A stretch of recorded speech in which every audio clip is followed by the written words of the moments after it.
Halo semuanya, perkenalkan nama saya Jimmy Tarus Teknik.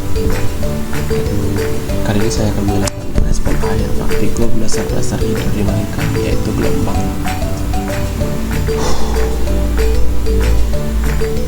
Halo semuanya, perkenalkan nama saya Jimmy Tarus Teknik dengan NIM 08051402 dari Fakultas Teknika Ilmu Kelautan Angkatan 2023.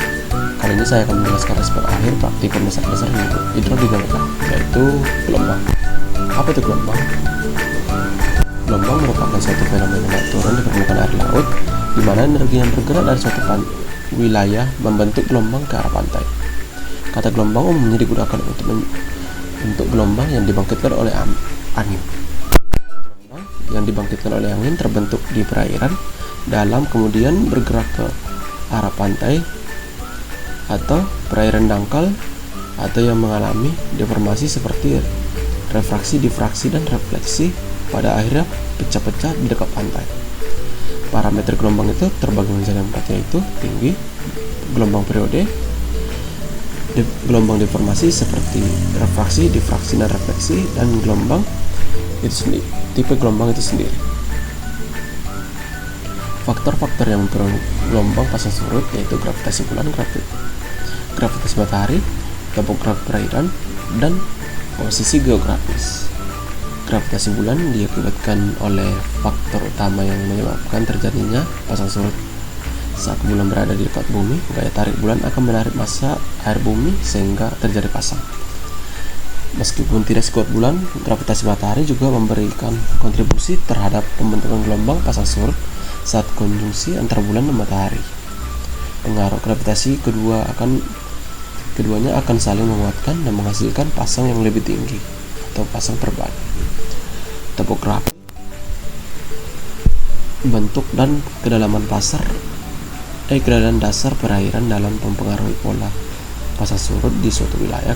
Daerah dengan dasar perairan yang kadang cenderung memiliki pasang surut yang lebih tinggi dibandingkan daerah yang dengan dasar perairan yang curam. Posisi geografis, letak geografis suatu daerah pesisir juga turut menentukan karakteristik pasang surutnya.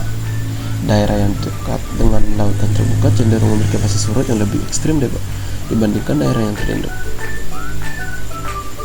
Gelombang memiliki sifat-sifat yang dipengaruhi oleh 3 bentuk angin. Yang pertama, kecepatan angin.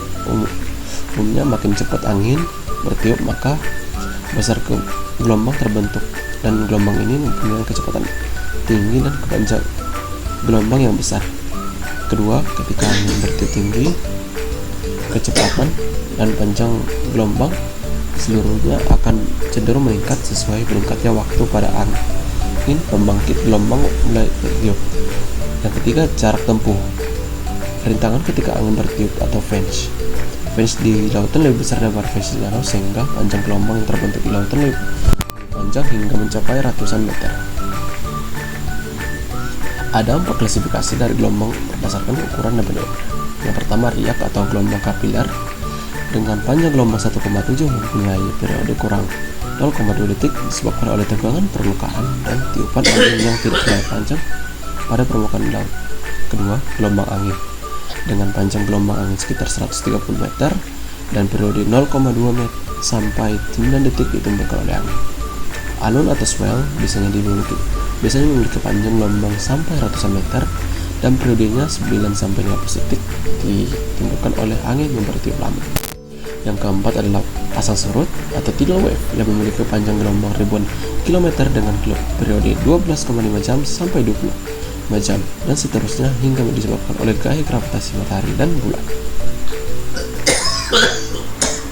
Karakteristik gelombang riak dan alun. Karakteristik gelombang riak dan alun memiliki karakteristik khas dengan ketinggian bervariasi dan pola pergerakan yang dinamis. Mereka terbentuk akibat interaksi angin, arus, dan topografi dasar laut.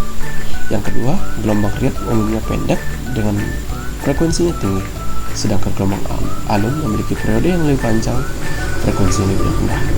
Karakteristik ini mempengaruhi dampak dan penggunaan kedua jenis gelombang tersebut.